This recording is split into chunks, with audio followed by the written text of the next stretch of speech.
देश की सुरक्षा के लिए 5 टन सोना दान कर दिया। मीर उस्मान अली दुनिया के सबसे अमीर इंसान थे। उनकी अमीरी का अंदाजा इस बात से लगाया जा सकता है कि उनका अपना खुद का बैंक था। साल 1944 में उन्होंने ही स्टेट बैंक ऑफ हैदराबाद की स्थापना की, जो बाद में भारतीय स्टेट बैंक में बदल गया। वो 438 करोड़ रुपए की कीमत वाले हीरे को पेपर वेट की तरह इस्तेमाल करते थे। मीर उस्मान अली के पास इतनी दौलत थी कि वो अंबानी जैसे सैकड़ों लोगों को खरीद सकते थे। उनके पास 236 अरब डॉलर के करीब संपत्ति थी। एक वक्त था जब दुनिया के सबसे अमीर इंसान थे मीर उस्मान। साल 1937 में टाइम्स मैगजीन ने उन्हें कवर पेज पर जगह दी। पूरी दुनिया के सबसे अमीर उस्मान अली ने एक वक्त इटली और इंग्लैंड से भी बड़ी रियासतों पर राज किया। वो हैदराबाद के नवाब महबूब अली खान के बेटे थे।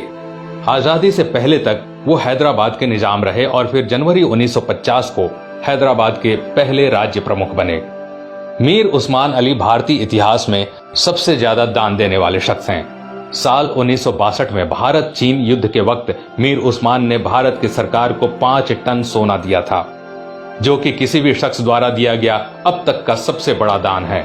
आपको जानकर हैरानी होगी कि भारत और चीन के बीच जब युद्ध हुआ था तब भारत द्वारा इस्तेमाल किए गए हथियार और बारूद मीर उस्मान के पैसों से ही खरीदे गए थे।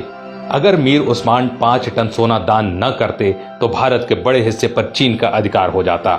मीर उस्मान द्वारा दान किए गए सोने को लेने मौजूदा प्रधानमंत्री लाल बहादुर शास्त्री खुद हैदराबाद गए थे। ये भी जान लीजिए दोस्तों कि मीर उस्मान अली ने ही भारत के पहले हवाई अड्डे का निर्माण करवाया था।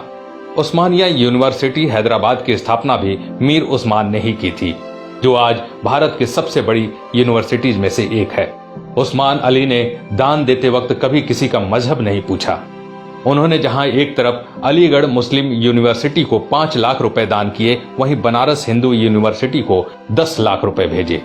संविधान निर्माता भीमराव अंबेडकर को मीर उस्मान अली ने 54 एकड़ जमीन दान दे दी, जिस पर बाद में कई कॉलेज और यूनिवर्सिटीज का निर्माण हुआ।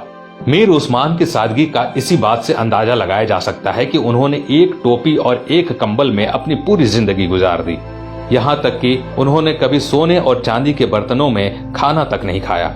उनके लिए एक टीन की प्लेट बनाई गई थी जो वो जिंदगी भर इस्तेमाल करते थे।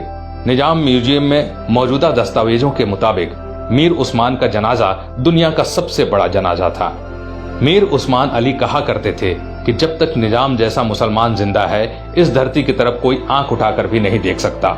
ये वीडियो बनाने का मकसद उन लोगों की आंखें खोलना है दोस्तों, जो भारत की एकजुटता पर सवाल उठाते हैं, धर्म निरपेक्षता पर सवाल उठाते हैं, जो हिंदू मुसलमान के भाईचारे पर सवाल खड़ा करते हैं। शर्म आनी चाहिए उन लोगों को कि जिस देश में कलाम साहब, मीर उस्मान साहब जैसे शख्स पैदा हुए, उन महान शख्स वाले देश में इस तरह के लोग इस तरह की घटिया सोच रखते हैं। अगर ये बेहतरीन जानकारी सब तक पहुंच सके। आज के लिए बस इतना ही। ऐसे ही वीडियो देखने के लिए हमारे पेज